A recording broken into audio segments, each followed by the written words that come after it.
Let's look at this question. ABC is a right angled triangle, right angled at B. If AD is equal to 8, DC is equal to 2, and BD is perpendicular to EC, find the length of BD.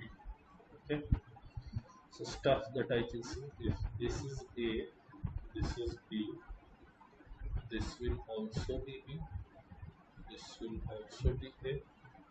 So right off the top, can you see A, these two triangles ADB and BDC are similar. So opposite angle A you have 8, opposite angle A you have BD, the length that we have to find out.